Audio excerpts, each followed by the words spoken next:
Hey guys, it's Celine, yes, and it is Wednesday, the 26th of April, 23. So I am hesitating as I even try to come out and do another witchy check-in. I'm hesitating because I have so much going on in my life that is hard to share, difficult to put into words, to express anything around, that I feel also that things that aren't really normal to what society thinks is normal, okay? I'm comfortable. Personally, me, I am fine. I am better than fine. But it is like I actually crossed over into Magic Land. Yes. I would assume that happened on the moment where Saturn moved into Pisces in early March recently. So since that time, it has been bonkers, okay? It has been super emotional, super connected. My marriage, the rest of it, everything. I'm so much more invested in everything is a real word I think that actually applies to my situation here. I need to find a way. So best way for me to actually find ways to think about this and accept it as a new normal, whatever that really means, is to come out and talk about it. So yeah, so here we are. So hi, thank you for being here up front already. I do have some pretty cards which I am making, so maybe that will be interesting too. So this is part of the new normal, this kind of thing.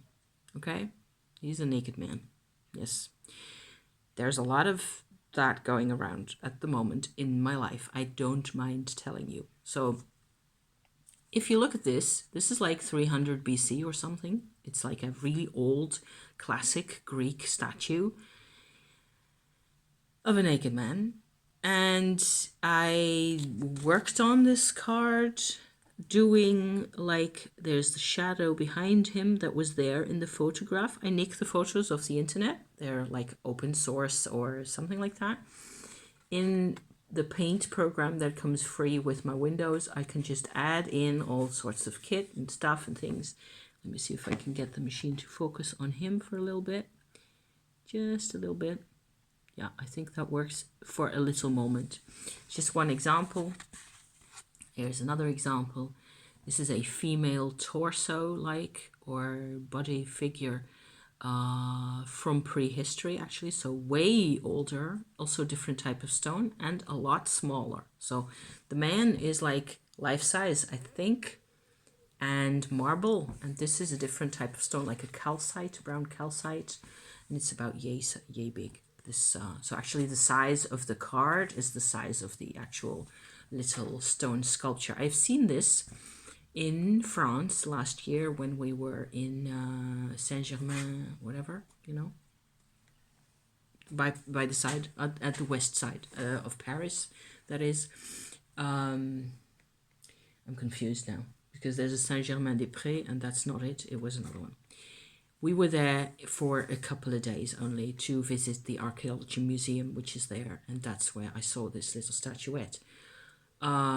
It's a specific type of stone sculpture where a lot of the types of prehistoric 20,000, 30,000 BC, sculptures were made of female figures like this, and this is a particular sort of a stylized version. So I'm making cards. As you can see, I've got a handful of cards here. They're all shapes and sizes, which is kind of funny. This is my set of cards. I will just be talking in general about my things, and then I will share my images of my cards. Some of these are actually my own drawings. I think I've shown this before, probably the actual drawing.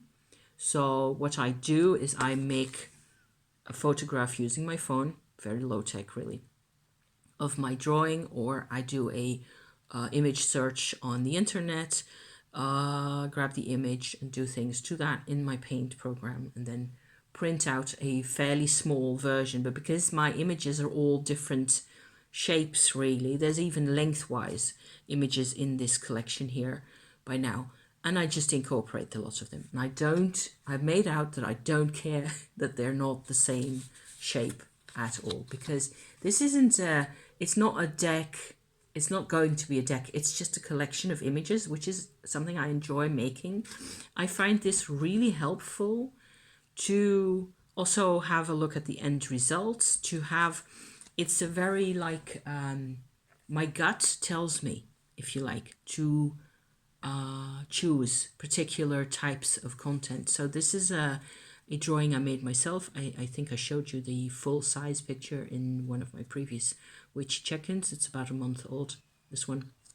The color of this here is actually a red ochre natural paint. What I do is for each card, what I do to sort of get a bit of a feel of consistency throughout this whole set of images here is I have the same backs, which is like a metallic, can't see it really. Maybe you can see, it's a bit of an opalescent metallic, very fine cardboard that I bought. I do an edging on the outer sides, and I have, which you can see here, a bluish line going over the image like so. So you get, if you have your card sitting in front of you, you always have, there will be this blue line coming out in different angles. It's actually rather pretty, I think, because it's transparent and it goes over the image, over, like here, for example, there will be a point where you can see it goes over his arm, so you get kind of a transparency, which I like really. So, but the choosing of the actual images and the working on that, it gives me a sense of where I am at in my life and the different types of interests that I have. This is another good example. This is a wonderful image, a print by Dürer, Albrecht Dürer, the German artist, where what I have done in my paint program is add in a blue sky, basically. So there's the blue line of the iridescence going all around that I hope you can make out. It doesn't show up as much on the, there it is, see? It doesn't show up as much on the blue of the, you can actually see a bit of a dark stripe down there, but not so much the iridescence, because it's the same color really as this background. This is a witch that Dürer made. I think it's a gorgeous image with these children in putti or angels on the floor. I have no idea really why Dürer made this and what his ideas were around this. I haven't researched it really either. I just did a Wikipedia search. And I did this one as well. This is one of the few images that I didn't do anything to because I didn't feel like I could. It's one of my top favorite. This isn't Dürer, by the way. It's the Hans Baldung, a colleague of his. They worked together for a while. So for some reason, these old images of the way the common theme in my card set is basically physicality and being a human body and having whatever you have when you have a body, So here's another example. This is a photograph I made myself last year of the resin that comes out of a poplar bud as they, when the sun shines on the poplar trees, the buds produce this really rich red resin, which is a wonderful healing substance. And I've done a lot with that, also macerating the resin, or the buds actually rather, in alcohol, in olive oil and in honey. I made wonderful mixtures with that stuff, and I still got loads, and I'm using the oil as a skincare product, and it's wonderful. It's just completely my vibe. I love the way the fragrance, it's kind of slightly bitter sweet fragrance to it, and it's very earthy and grounding to me. And I feel personally that the poplar balsam actually has a like a psychotherapeutic effect as well. It's like it's integrating old, lonely patterns in our psyche. So for that, it's just beautiful. It's just gorgeous. So, my own art style kinds of things. This is supposed to be a representation of a perfume bottle. It's a bit humoristic. And an old photograph of a cloudy sky in the mountains with a glacier at the bottom. Things like that. I use all sorts of images for this that float my boat. Whatever the heck I really like. They're not all equally relevant, or it's not like organized around a particular plan at all. It's not planned in the slightest.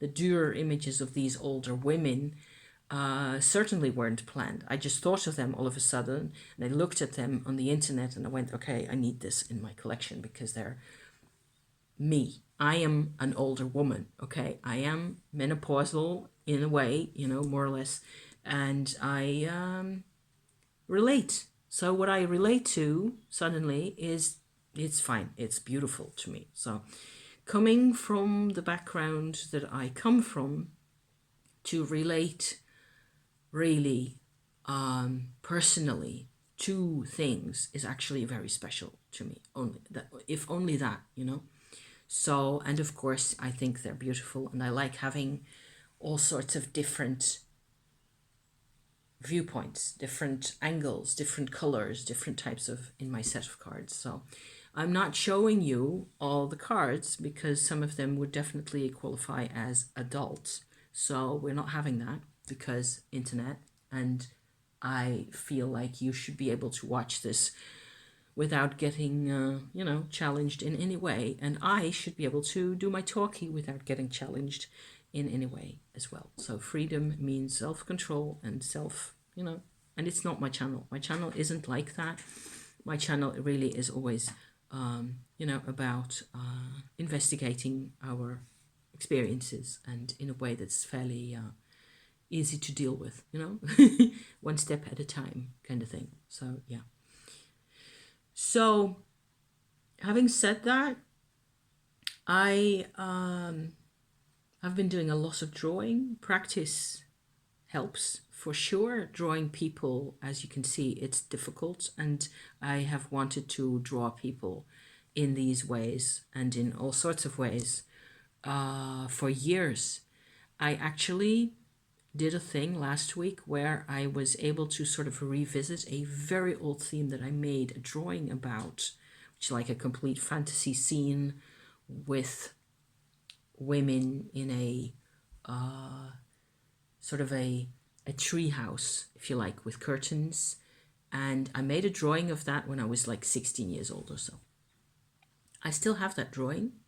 It sits in a project where it's safe with a couple of other ones, and I revisited the theme and sort of redid that drawing in a way where it turns out that the theme of the drawing fits really neatly with what I've been doing in my Tumo practice most recently. So it was like, wow, is this a premonition? What was this when I saw this at the time, what I was working on at the time? How is this even possible that I felt this way at the time and had not even heard of Tumo, or I barely heard of Tibet, So I had no idea of Buddhism, no idea of Vajrayogini or any of it. So very special, very special. And then what I do is, I have not got an example here to show you, but I made a card like these of, or I haven't made the card yet, it's just the images there of the drawing now.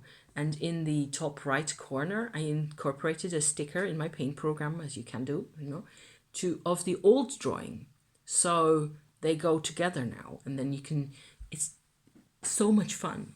I'm having a lot of fun just designing these cards and then working on them. And also, for example, one very useful part to this whole exercise, I felt, was that I could use photographs of the drawing as it was at the moment, last week, with these women and this treehouse and all the rest of it going on.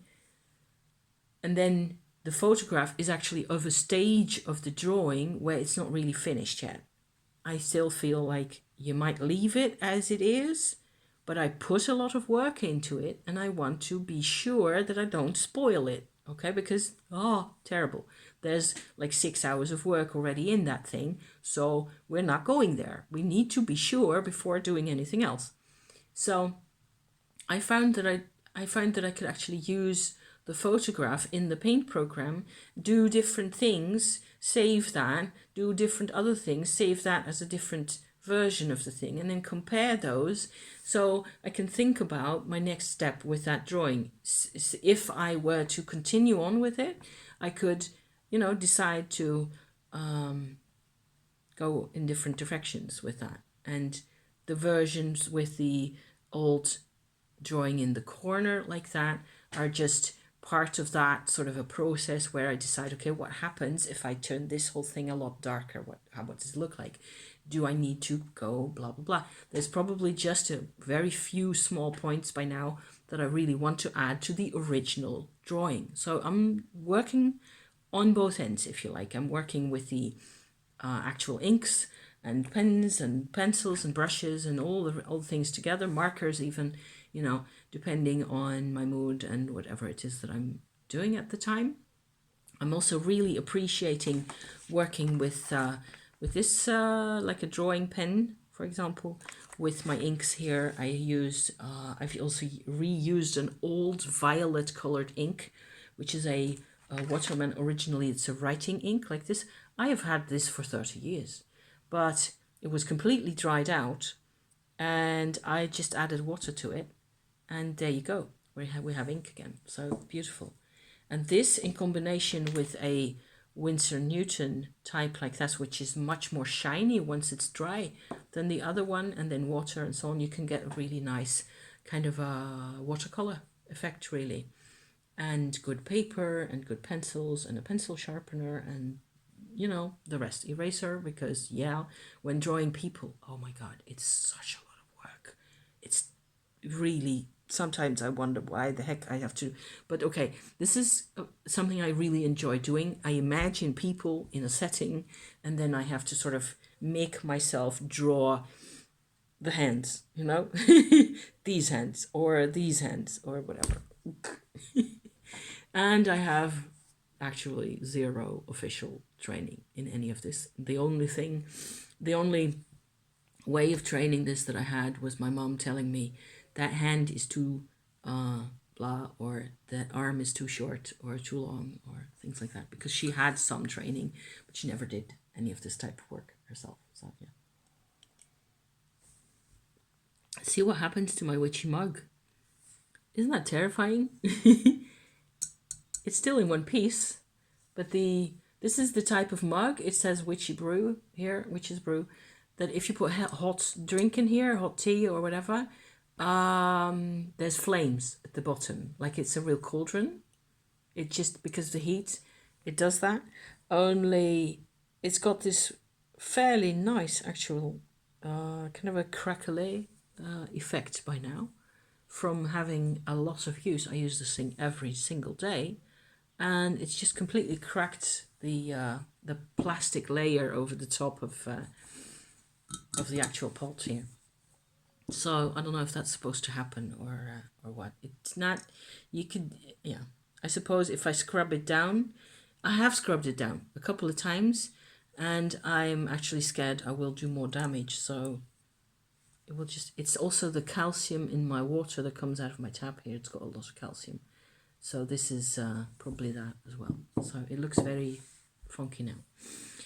So I've been enjoying that quite a bit, enjoying my my artistic endeavors. I find still that the little experience that I really have, or that I feel that I have in drawing people, is working for me, where I can sort of reliably, especially if I start off really gently with like a pencil, like this is what's left of my pencil. I need to get a new one. This is a Caran d'Ache Swiss type of pencil. Supra color is the line. And this is a copper metallic pencil. So the good news about these kinds, there's gold and silver as well. You could use either of those. My mom always used the gold version of this, but I feel the copper is just a bit darker in color and you can see better what it is that you're doing. And the gold is really faint actually looking, so you have to do a lot more. The thing is that with these fairly fine pencils, you can do a sketch where you're searching for a particular shape. You want a particular, you're working on, especially with bodies, of course, shoulders and arms and muscles and all the rest of that kit, you know, that we that walks us around through the universe all day long, you know, all that stuff. If I draw this hand, I am not going to be completely confident that it will look the way I want it to look. I can do it, but it takes me half an hour to get the hand done properly. And especially if the hand goes like that, or I decide halfway through that I want a different hand. Oh God, yes. So the eraser is your friend here. Also having a good quality paper that doesn't mind getting erased a couple of times and, you know, still stays the right texture and stuff like that. Because if you erase too often on cheap paper, you end up having scratches, which is another nightmare. So yeah, but using these is the metallic, translucent looking pencils is actually beneficial to your result, because you can work on things in a lot of detail and sort of change your mind and erase and go back in and do things differently, etc., for quite a while. Whereas if you use normal, like graphite pencils, like this one, for example, this is a fairly regular, this is also not a completely regular pencil, but there's different types, and I have also really cheapo pencils like this, for example. This normal graphite, this is a graphite that actually has a dark blue color in it. It's a Technolo, it's also Canadash.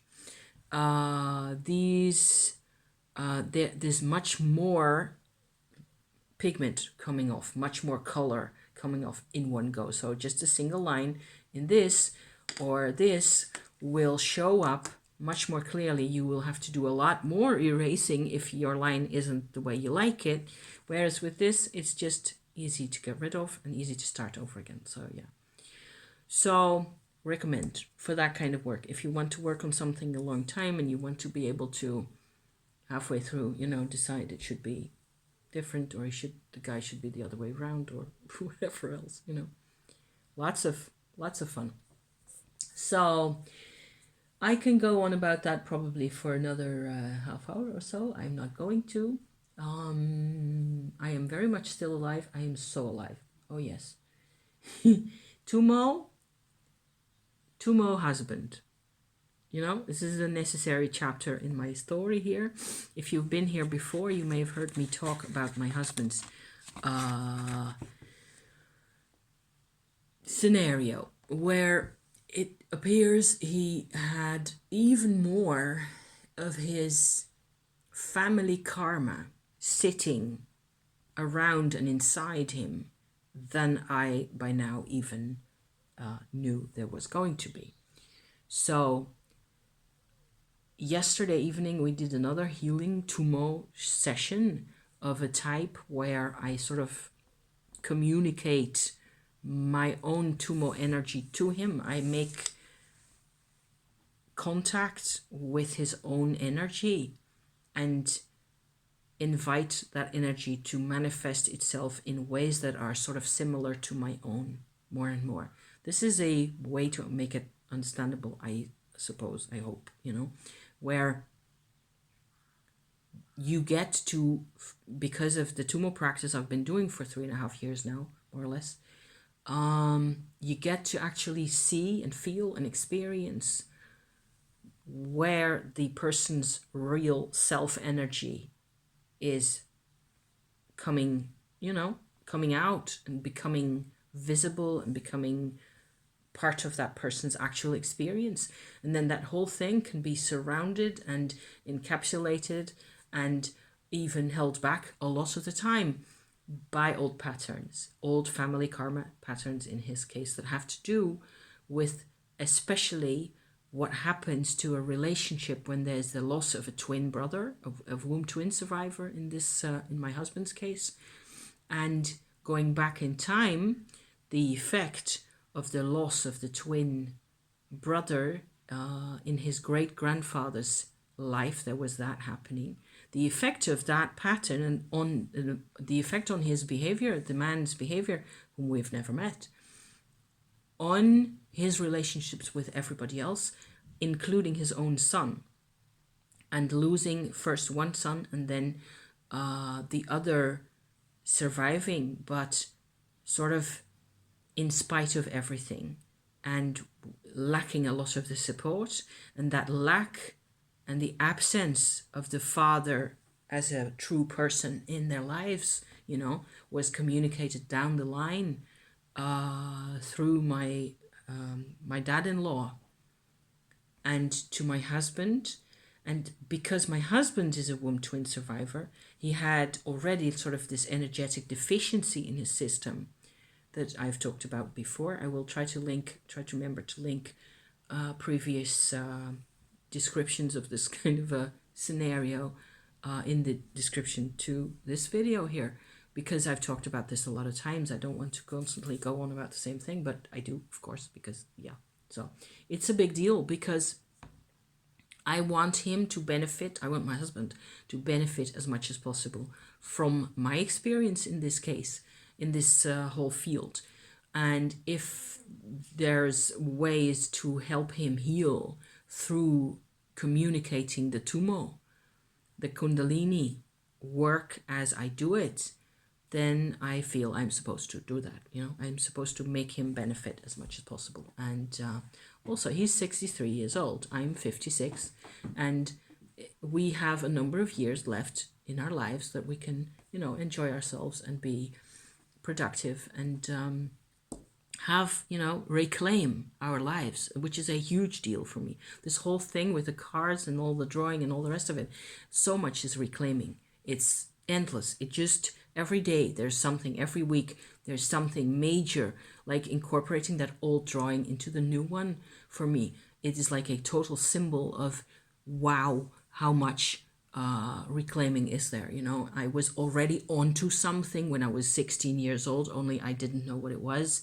I had no name for it, and I thought I was basically kind of nuts. So nobody understood what I was on about. Nobody knew what I wanted, not even my mom. She had no clue what it was that I wanted.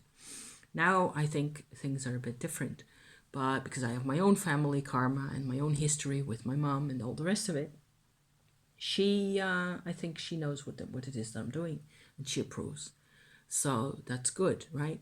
My husband needs to, muster all his strength to get his job going. Everybody depends on him. Lots of people depend on him. Lots of people want him in their lives and want him to support them. And, he does their books, and he's always very busy. So I want him to have all the energy that he can get at, So that's why this whole scenario, I'm not going to leave him in a scenario or in a situation where he still carries around with him basically a lot of cargo that is karma. Cargo that is karma, yeah.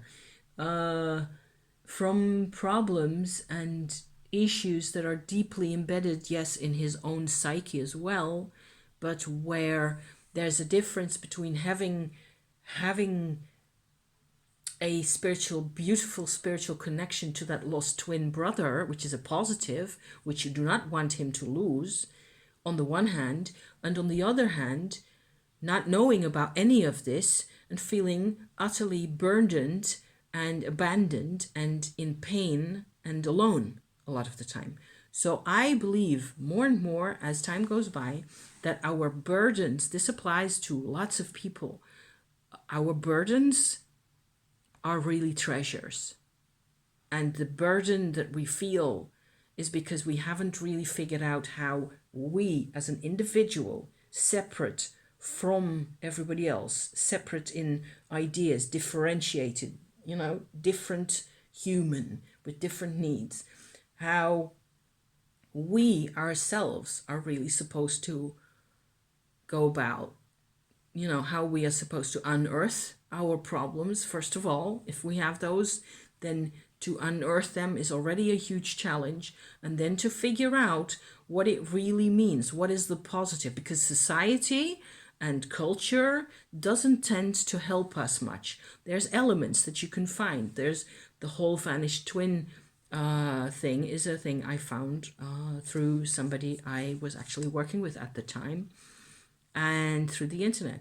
It's all there. The information is there, but you have to feel your way forward and be able to be really confident to know your path, know what it is. My whole Tumo thing is something I unearthed for myself with the information I could find. And of course I was Googling morning and night and all the time to get a handle on it. But nobody tells you that what it is that you're carrying, your karma, or your cargo, or your depression, or your anxiety, and all these feelings of lack and suffering that are inside us that maybe don't necessarily always connect clearly to real physical experiences. There's this much going on, and there are a couple of, in a lot of cases, for a lot of people, there's a couple of experiences that were, of course, we all experience bad things, but it's not like it's that causes this and that's it.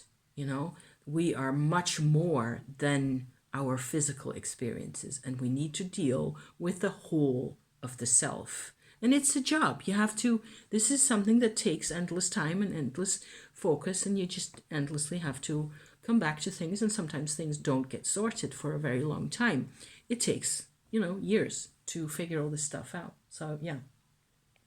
So we did another step in his, vibration treatment that it is that we've been talking about and doing for quite a while now. And I think we made some more progress. We talked earlier over lunch, and I think he's okay with what's been happening, and he is okay by now, because most of the, whereas another interesting mechanism that comes out from this whole situation here with him is that there is a sort of a, you have two worlds. When you work with Tumo energy also, say Kundalini energy, but it's transformed through the Tumo process, as I describe on my channel.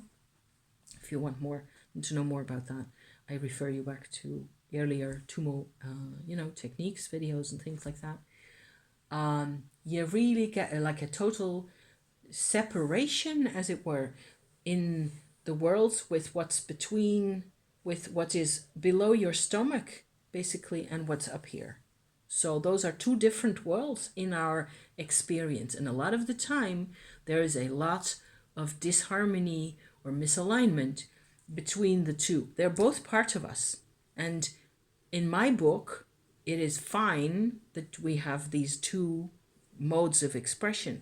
A lot of our vulnerability and our physicality and our also family connections, family energies, especially with moms, mothers, that all sits below the diaphragm and downwards, and so there's energies there that maybe need realigning.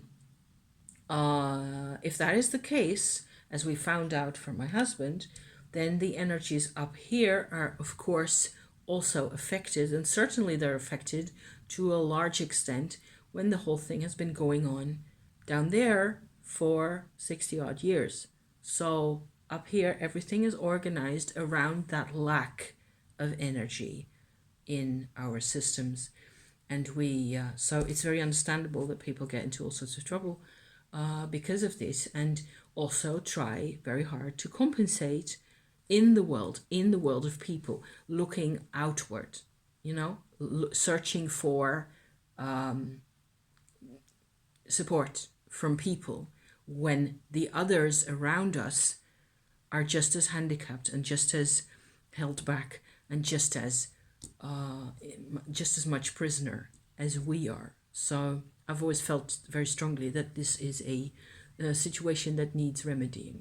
We need to find tools, and it looks like I actually am being rather successful by now with this whole operation here. Certainly my husband feels that way. So yay us and yay me. I think that's pretty awesome. And I personally can't wait for the better weather to get here as well, because we've had different subject, because, you know, done with that. And the weather is important in the Netherlands because it tends to bite you in the bum, so to speak. So we've had a couple of really nice days where you could basically sit outside with your coffee in your underwear for a day or two, and then the wind turns and it's like all bundled up and vests and coats again. So winter doesn't want to let us go, which is, I go nuts. Okay, so it will probably eventually warm up sufficiently. It's already very green out. My garden is full of green lumps of stuff that'll burst into flower anytime now. And my fig tree is making buds and sort of showing its green again, and so on and so forth. And lots of birds, lots of bird song. So we're definitely going forward here in terms of the season. But this is one of those phases again, which we had 4 or 5 of in the past couple of weeks, where it was just floods. Suddenly it's cold again, and everybody's complaining about the weather, which is typical, you know. In England, in the British Isles, it's more or less the same thing, and in Germany, and everybody's just in dire, you know, desperate for some t-shirt time. Desperate, yeah. So that's the situation on that end. As you can see, I have not washed my hair because I refuse to wash my hair. What with kind of unpredictable hormonal situations at the moment. I told you I was menopausal as well. I have actually not had a period for 4 months, and then in March, I think it was, or maybe early April, all of a sudden I had a completely normal period again. I also had what was recognizable as an ovulation 2 weeks previous. So now I did not get this ovulation. I also do not get the period.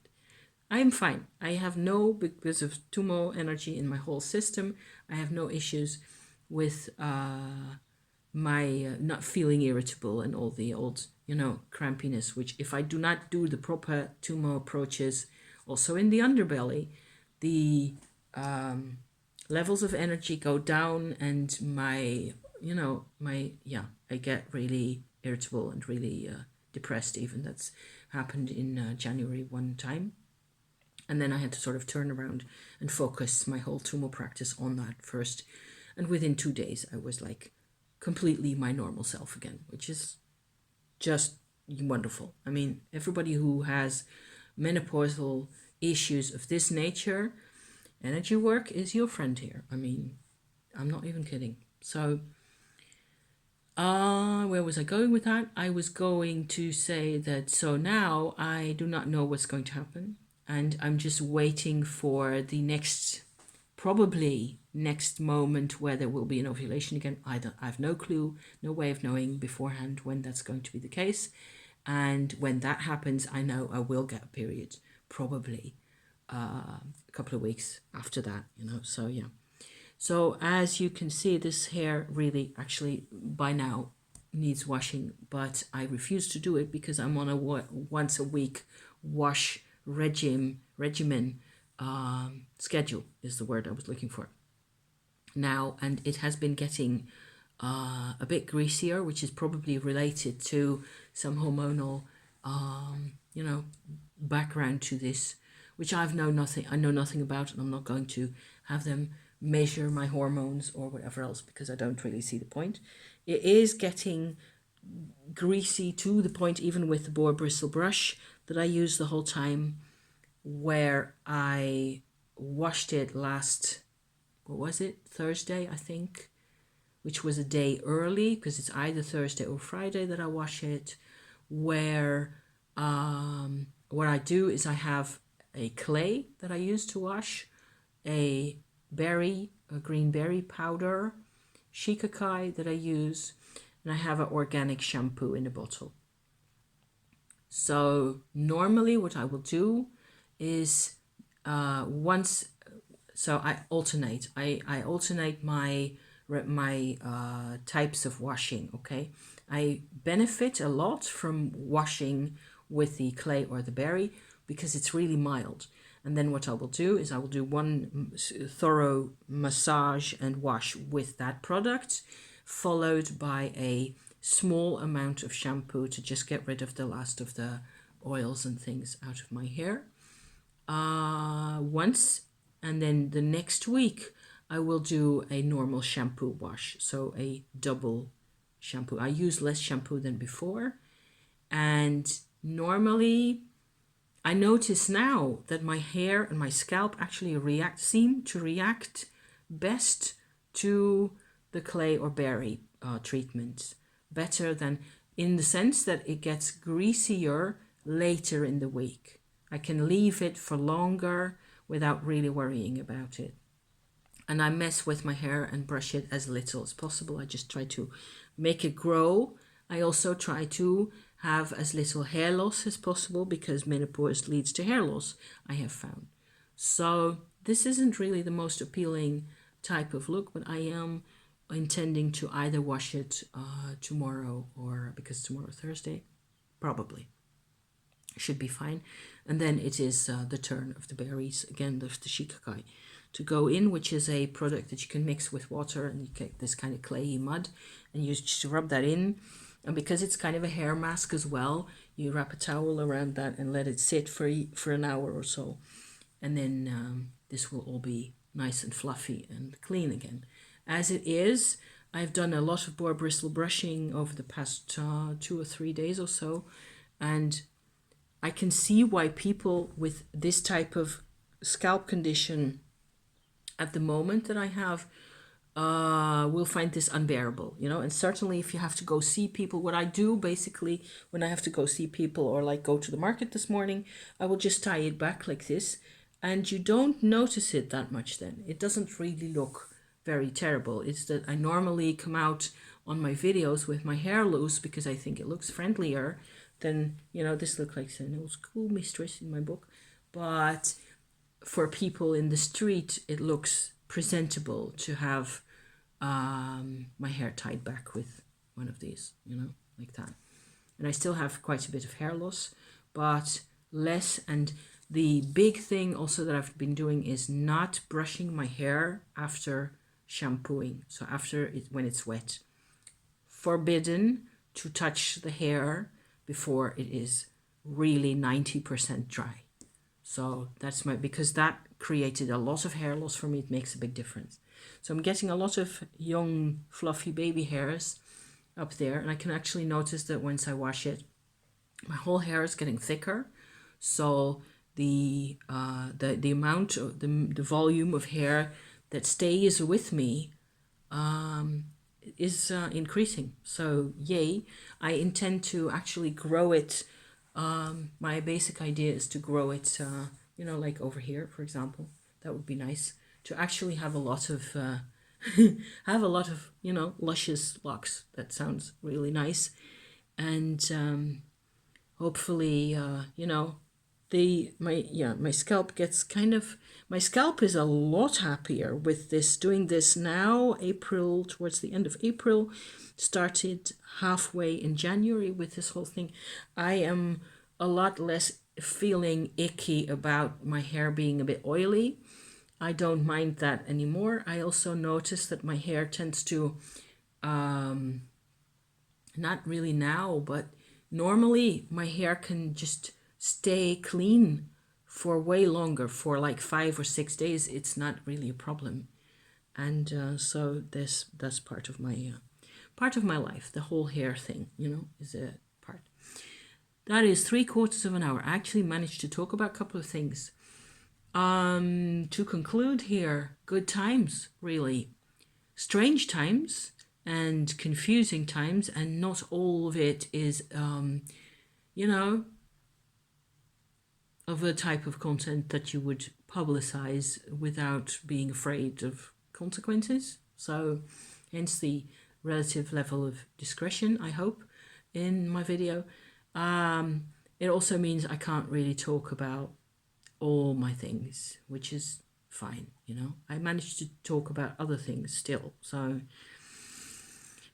yeah, good times, better weather, more sunshine, more sitting outside in butt naked, preferably, or with just our undies on in the sunlight and soaking it up and making us go the distance is my motto. Go the last the distance because wow. So yeah. So thank you for watching. I hope this was entertaining in one way or another for you. I am, as you can see, very much still alive. I hope you're doing okay yourself, and you know, progress. Let's just believe. You have to believe, as Uguay says. Thank you, my dears. See you next time. Okay, bye for now.